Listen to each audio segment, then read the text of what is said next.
What is up? This is the Leafs Convo for Oak Ridge Ford in London, Ontario. OakRidgeFord.com.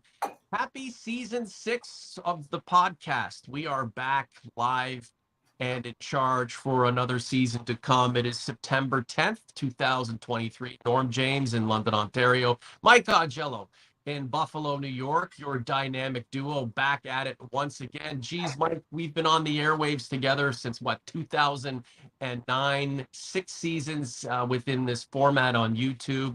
And it is always fun to get together with you. In terms of the Maple Leafs over the last few months, pretty nondescript, not a lot of controversy. Brad Treliving, a veteran general manager, getting the job done, signing up Austin Matthews for 4 years. I mean, you can argue whether you wanted longer or less, but Matthews is contained and content for now. The head coach has an extension, so he's not going anywhere. They brought on some guys that would like to see as trial players. Then, of course, the at free agency, the dudes all coming in to kind of change the mosaic of the team, or at least the complexion, so to speak, going from the finessey kind of game to a little bit more rough and tumble. We shall see if that all comes to fruition in a positive way for the blue and white. There's my opening preamble, Mr. Augello. Good morning. Good to see you again. Good morning, Norm. I mean, it was an eventful off season in that window of 4 or 5 days when Kyle Dubas was up in the air and then let go, and then there was a search for a general manager, and we didn't know where things were going to go. But from the very outset, Treliving was the name that was brought in because he was just a general manager last year. He was well respected throughout the league, and the transition would be the least amount of upheaval. And really, I mean, if you notice, nobody left. Brandon Pridham didn't leave. Wes Clark didn't leave. Now they, eventually most of them were under contract for a year or two, and you may see some exodus down the line. That's just the normal things. And, Shane Doan was brought in as a senior advisor. So, I mean, in terms of the hierarchy, in terms of the management after the Treliving addition, there really wasn't a major exodus of scouting or management or even coaching. There were changes in the coaching staff, but that was due to attrition because Spencer Carberry went to Washington, took the job as head coach. They bring in Guy Boucher, former NHL coach with Tampa and Ottawa. They bring in Mike Van Ryn, a former Leaf. So some new blood on the coaching staff. But when it came to the roster, everybody was in a panic, and we did shows after July 1st. Everybody was in a panic on July 1st when Bunting left and O'Reilly left and Shen left. And it was like, everybody's leaving. The only guy that came in was Ryan Reeves. And they're like, what the hell is going on? But they recovered nicely on day 2 and day 3, where the addition of Tyler Bertuzzi on a 1-year deal was something that I think a lot of Leaf fans liked. The addition of Max Domi on a 1-year deal is something that a lot of people liked. It came out since then that they really wanted a longer-term deal with Bertuzzi, but the realities of the salary cap made that fairly impossible. But the talk is, and it's sort of been a whisper campaign, is that Bertuzzi might end up signing a long-term extension in January, that he wants to be in Toronto long-term. Now, we don't know if that's going to happen. There's no guarantee, but he's eligible to be able to sign an extension after January the 1st, and the cap is going to go up. So, that's something we'll see.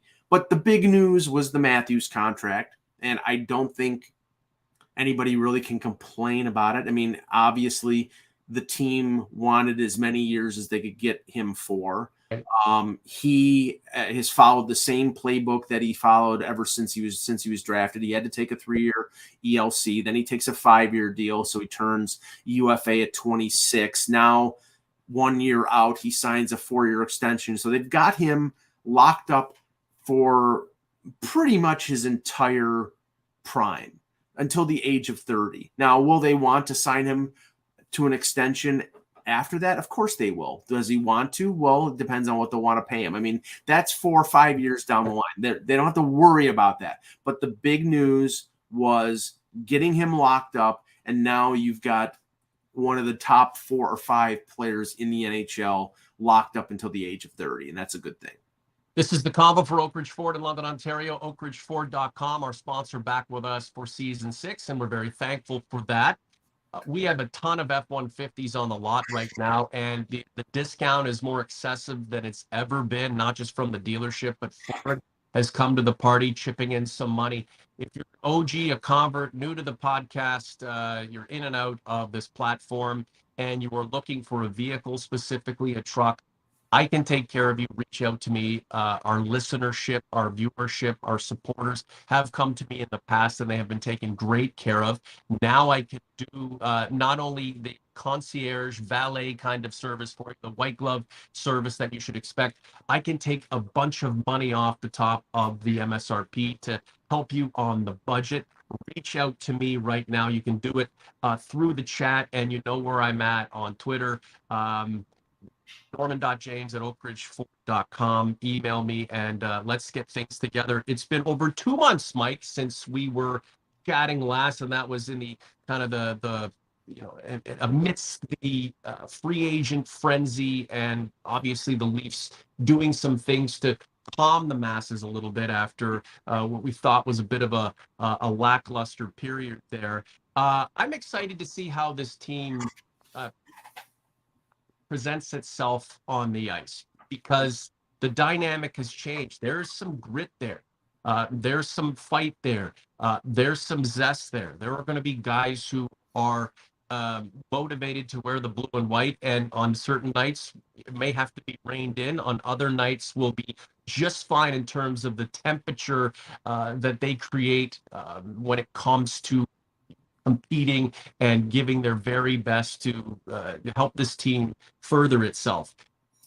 As of now, and just the way you see the the preliminary roster, and maybe potentially some surprises in the guys that you're expecting more from, what's your feeling? Are you more positive today than you were at this time last year, considering the way the summer has gone and the dust being settled, and knowing that the Leafs have gotten to the second round, but there's more work to do? How do you feel about what you're seeing right now? And do you have a good sense of what may be to come? Or, is that dread still lingering in the back of your mind that the Leafs will find a way to disappoint us when all is said and done? Well, a lot of things have to fall into place for there to be success. I mean, start from the goal out. They bring back Samsonov on a 1-year deal after going to arbitration. He's a UFA after this year, so he's got a lot of motivation to really, put up big numbers. So that's always positive. Goaltending. He was singing for a supper last year after being not qualified by Washington. He had a really good year, got hurt in the playoffs, but played well. I don't think anybody can complain. The most intriguing thing in terms of goal is Joseph Woll. He had a phenomenal year after coming back from injury at the AHL level in a very limited window in the NHL, filling in for Samsonov and Matt Murray at the end of the year, and then playing pretty well in a limited window in the playoffs. So, at 25 and with the year that he put up, there's a lot of encouragement. It looks like he's going to be the number 2. And I would think that he's going to get, not just backup playing time, like 20 games. I think he's going to play probably 30, 35 games at the most. Mm-hmm. They bring in Martin Jones as a sort of disaster fallback, as a an injury replacement, as the Eric Shalgren replacement. Martin Jones, I would be stunned if Martin Jones makes this team. I think he's going to go through waivers. I think he's going to play with the Marlies, or go through waivers and be buried with the Marlies, but break glass in case, that type of situation. So goaltending, I think, everybody knows I was in favor of the Matt Murray situation. It was better than signing Jack Campbell to a 5-year deal. Unfortunately, his body betrayed him again. Yep. And, that experiment is over with. I don't think he'll ever come back. He'll be on long-term injury the entire year. Defensively, the main change, other than they traded Rasmus Sandin at the deadline, the main change here was the John Klingberg addition. I think Klingberg is going to end up being the point guy on the power play because he has a big shot from the point. Now, Sheldon Keefe may have some loyalty to Morgan Rielly, but I think that takes pressure off Morgan Rielly. Yes. When you break it down and you take a deep breath and expand your outlook on how this team needs to improve. I think they want Morgan Rielly to be a more 5-on-5 defenseman. They want him to, he's 28 years old, 29 years old. He's very good 5-on-5. I know that the analytics people sometimes rip on him, but I think defensively he's improved dramatically over his career. But Klingberg has a big shot from the point, and he's always been good on the power play. So I would think that it's sort of like when Tyson Barrie was there after Babcock was fired, where they used Tyson Barrie as the point guy in the power play and wanted Rielly to be more of a 5-on-5 guy. I think that's the big change. But other than that, it's everybody. It's Brody, it's McCabe, it's Liljegren, it's Giordano, it's Timmins. There's not a lot of change there. And other than the two additions that I talked about at up front, Bertuzzi and Domi, the only other new face is Ryan Reeves, and Matthew Nyes obviously is somebody who played late in the season, but there's not a great deal of change. I mean, I think that the addition of Bertuzzi and him being sort of a bull in the china shop type of guy, and Domi, who I think Domi factors in as a top 6 guy playing with Tavares and Marner. I think that those are good additions. That takes a lot of pressure off Nyes having to play in the top 6 and to produce right away. But I think they may still depend on him to with his talents to be a difference maker as maybe a third line guy. But there was not a great deal of change. And, I guess you could say, well, they had 100 and some odd points. They won a round. Maybe you don't want a lot of change. But like I've said many a time, I don't know whether this team can win with this core 4 group. And they keep going back to them over and over. And I don't know. The definition of insanity is repeating the same thing over and over. Yeah, we'll try to keep it as positive as possible. We haven't even started the new season. Preseason's coming up quickly, and then October 11th they'll go with the Habs. Let's just take a breath and generate a fresh perspective on this group. Again, I'm hoping that we're not going to be talking about the Leafs goaltending group in a negative way, with concern and being overly cautious about what's to come. Joseph Wall made some really nice strides last year, was phenomenal after injury in the AHL, and now's the time for him to make his name in the biggest league. So, I'm expecting some good things out of him. And then Ilya Samsonov was a really, really serviceable goaltender last year, carrying the team at times, and then, being a bit of a support guy at others. So, as you've said, Mike, it's not like the team has ruffled its feathers to a degree where we're all on the edge of our seat wondering what's to come.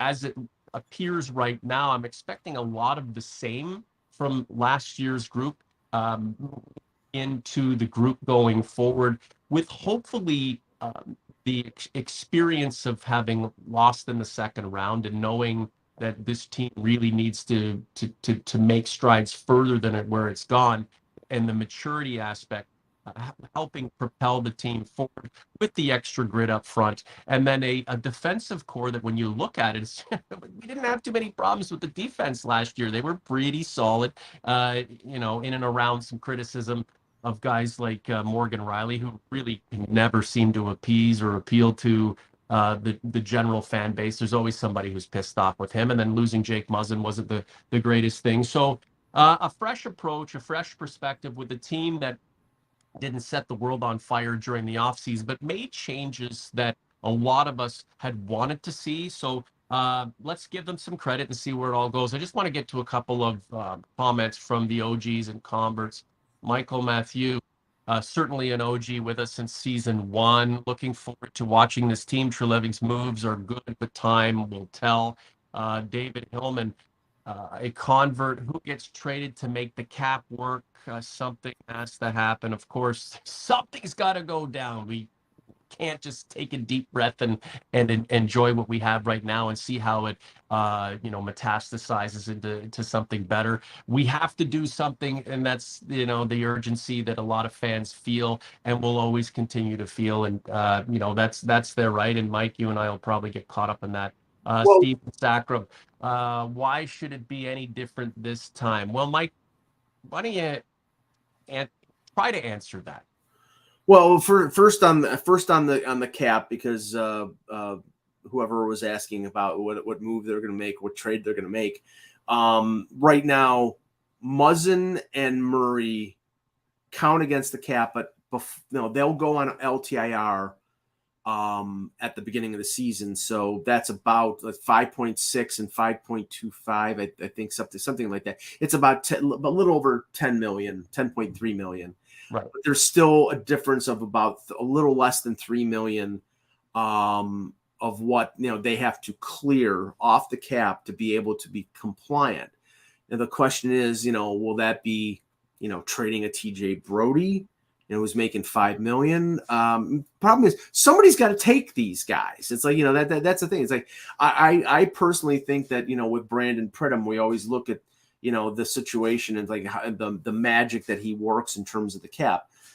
You could see this team, and like I said, I think they're going to end up carrying probably 21 players, which means 2 less than normal. And a guy like, I don't think Dylan Gambrell is making the team. I don't think, there could be a situation where Ryan Reeves is a guy who, gets sent down on waivers and then gets called up when they need to call him up for games against, Boston or whoever. Have a plan, Mike. Like we can't be asking these questions truly believing that there is no solution. They have to have a plan. Right. They're not carrying 3 goaltenders with Martin Jones. They're going to carry 2. And that's $875,000 off the books. So if you shrink the roster down, like for example, Cap Friendly right now has 23 players on their roster. You send down a couple of those guys, then that 2.9 million is 1 point something, and then you make a trade, or you trade off somebody like Sam Lafferty, which I don't think they're going to do, or you send Reeves down to the minors, and you're cap compliant. So I'm not worried about that. I mean, they did have a couple, or they have one PTO and Noah Gregor, former San Jose Shark. I'm not sure if he'll get an NHL contract or whatever, but there are machinations that will happen. And, you don't look forward to this, but there are always injuries. And if that happens during training camp, then it'll make it easier for them to be cap compliant. But when you have almost $11 million in LTIR, it doesn't give you a great deal of flexibility. Again, I was advocating, and we're not going to go on and on about it, but I was an advocate for them trading Nylander. But clearly it could still happen. But we just had on our compatriot podcast Off the Post, we just had Chris Johnston from TSN, and I asked him that question, and he said that he doesn't believe that they'll trade Nylander to start the season, that they're going to try to negotiate with him, try to get a deal done. But if he, during the season, says, I still want 10 million, and they don't want to, or we'll negotiate after the season, then it might be a deadline type of deal. But you have to get through the season, and you have to start the season cap compliant. So something is going to happen. As to what, we don't know yet. Well, clearly they believe that life can continue with Nylander in the fold, and life will go on without him. So the Leafs are in a position of advantage here, despite what some people may think, right? Like, what kind of haul are you going to get for him? Like, if they had traded Nylander in the offseason, maybe not we now, but someone would contest that transaction. When they get to the brass tacks and the nitty gritty of a trade deadline and move him, you're going to have naysayers and people who, at the time, won't believe that, what came back for 88 uh, will suffice in terms of, a balance out of who got what and who got shafted.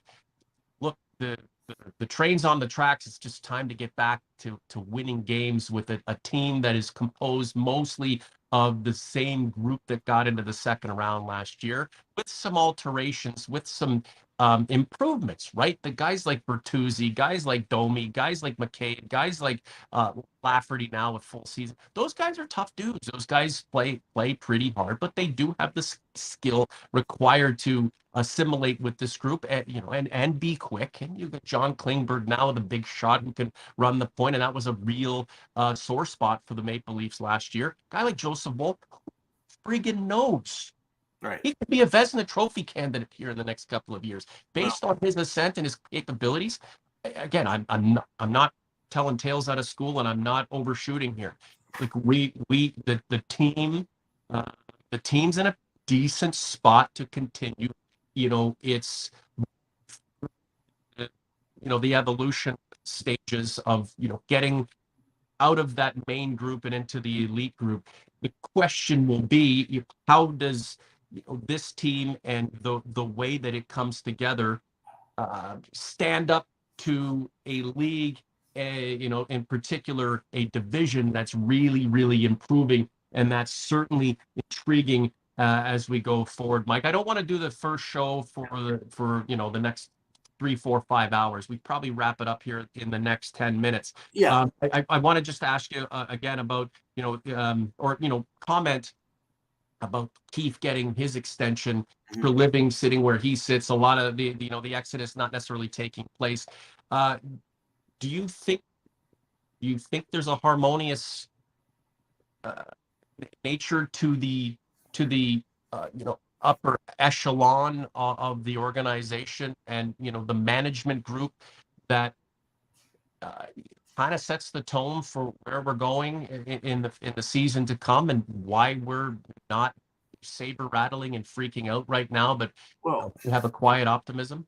I think that, again, the marching orders for Treliving was stability. Was after the whole thing that happened with Dubas, to like, we've got our core 4 players all coming up for free agency over the next 2 seasons. Concentrate on getting Matthews signed, which, Treliving, first thing he did was go out to Arizona and talk to Matthews. And now they got that done last month. He's working on getting Nylander signed, and then he gets Keefe signed. Now, Keefe was entering the final year of his contract.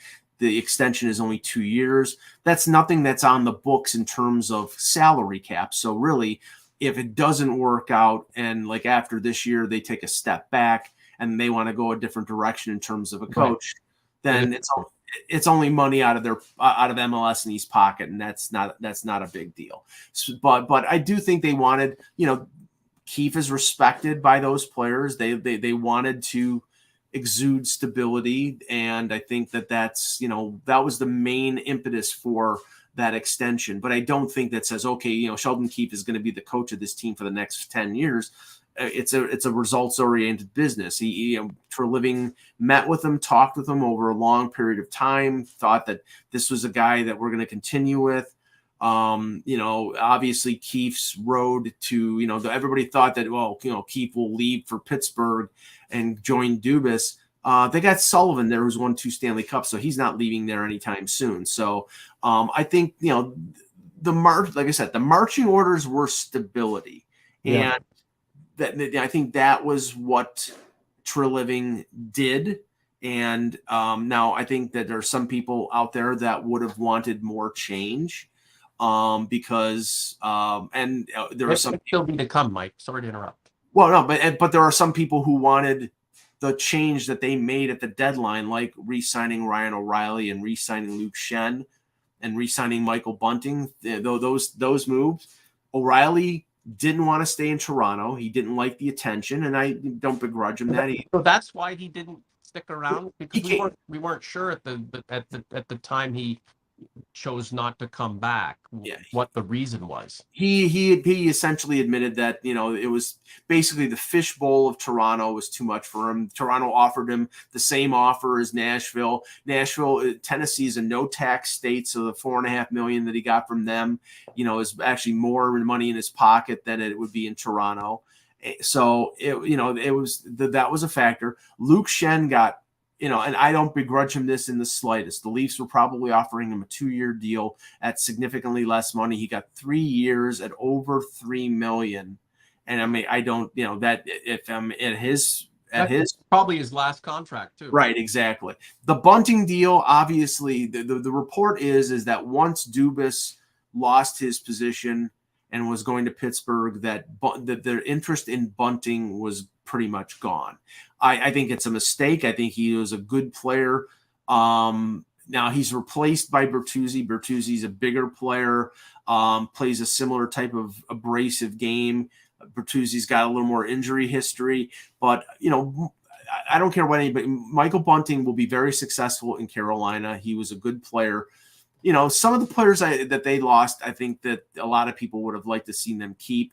But the players that they brought in, I think, will provide a different aspect for this team. And the curious thing is, a guy like Matthew Nyes, whether he will make a difference or whether there'll be some growing pains with him as a rookie. I mean, he's a big kid. He's got a lot of skill. We saw what he did in the playoffs. Depends on where he plays. I mean, will Sheldon Keefe put him with Matthews? Will they put Domi on the wing with Tavares? Will Bertuzzi play on the left side or the right side? All this stuff will get more of an indication at the beginning of training camp where things lie. But I think here's the thing, and we'll talk about this more as we get closer to the season. The landscape of the Atlantic Division has changed. Yeah, Of the 3 teams that were the top 3 in the Atlantic Division, the Leafs right now are probably the best in terms of keeping what they had together. Yeah. Boston, Bergeron retired, Krejci retired. They have no depth up the middle. Tampa Bay, they lost all that grit. Perry is gone. Maroon is gone. They traded Ross Colton. I mean, there's a lot of teams coming up in that division, man. Yeah. Buffalo is much improved. Ottawa is much improved. Detroit made a lot of moves. Right. So it's not a foregone conclusion that, just pencil in Toronto as a top 3 spot. I think that, they're favored to have one of the top 3 spots, but right. Buffalo, Ottawa, and Detroit are going to be pushing for a chance to make the playoffs. Real quick, and we're going to wrap up here. Did Bettman, is there any talk about changing the playoff format? Because I know that was a ridiculous thing. None. Unfortunately, no. I think it's a mistake. I think it should be a 1 through 8, with the division winners being the top seeds. No. But that is something that I have advocated for a long time, and I know there are a lot of people who believe that should be the case. But right now, it seems like they're going to keep the division centric format. I don't like it. I think it's unfair. But that's just Gary Bettman will hold the line on that and the Arizona Coyotes until he retires. That's the hill he'll die on, but from natural causes. Yes. OG's Converse, thanks for being with us. Season 6 is underway. Like the content, subscribe to the channel. We are back on a weekly basis and most likely then some. Again, without you, we don't do this project. So thank you so much for being here. Waldemar Walchuk, a convert. Good morning, Norm and Mike. Nice to see you back for season 6. Hope you guys had a great summer. Just my take, the Leafs will be better this season than they were last season with the great ads. And Mike, 2 months ago, after Bertuzzi was signed, after Domi, after Klingberg, Leafs Convo poll, YouTube.com/Leafs Convo/community is where you can find all of our polls, all of my comments, and things are going to heat up now that we are back. Are the Leafs better or worse today than the team that ended last season? This is a poll from 2 months ago in the aftermath of the signings. 71% of 304 voters said yes. So as we are today, Mike, to wrap up our debut show for season 6 on September the 10th, 2023, are the Leafs better today than they were last year? They're different. I don't know if they're better. My issue here is at the end of if you're talking about what the Leafs were at the beginning of last season as compared to this season, yes, they're better. If you're talking about the Leafs after the trade deadline, when you had a 1-2-3 up the middle of Matthews, Tavares, and O'Reilly, now they're back to having David Kampf as a third line center, and he's fine. He's a good faceoff guy. He's a good defensive player. But you had 3 really top of the line centers as your top 3. I don't think they're as good there. Maybe they're better on the wings. Maybe with Domi, who had a good playoff last year with Dallas, who has always wanted to play for the Leafs, and obviously Bertuzzi with the year that he had with Detroit and Boston. They can be better now. Nyes is in the fold, but I don't know. I think they're different, but I don't know if they're better. I want a fast, competitive, stylistic, finesse at times, super skilled, tough team. And I think the group today can do a lot of that stuff better than the group that we saw exit the ice to the Florida Panthers. Really quick, and I don't want to derail the show, but our friend Steven Sakrab is having a mini meltdown about Sheldon Keefe being re-signed. He's likening it to Ron Wilson being re-signed and then juiced. Inmates are running the asylum, Steven says. Well, I mean, to Steven's point, they extended Ron Wilson and then they fired him. They extended Randy Carlyle and then they fired him. There's no guarantee, like I said, that if Sheldon Keefe got a 2-year extension, that he will be the Leaf coach at the end of those 2 years. I mean, everybody, if they have success, he will be. And if they don't have success, then it's the right of a general manager to hire his own coach. So, I mean, we will see. But, I mean, they won a round. They had success. He's been successful over his 4 years as Leafs head coach. He hasn't been as successful as people would have liked, but he has had a level of success. So we will see how the season plays out. Mike, I like these peaceful, easy feelings right now. They're most likely not to last very long. So while we have them, let's enjoy them. Oh, geez, Converse, thanks so much for being here on our first show for season 6. There's plenty more to come, so stick with us. The Leafs Convo at gmail.com is how you can get at me with podcast and content related commentary or ideas, anything you have. And if you're looking for a vehicle, I can do that for you too. Norman.james@oakridgeford.com. I'm here to help you out with all of your Leafs needs and, of course, your vehicle needs too. Michael, have a great weekend.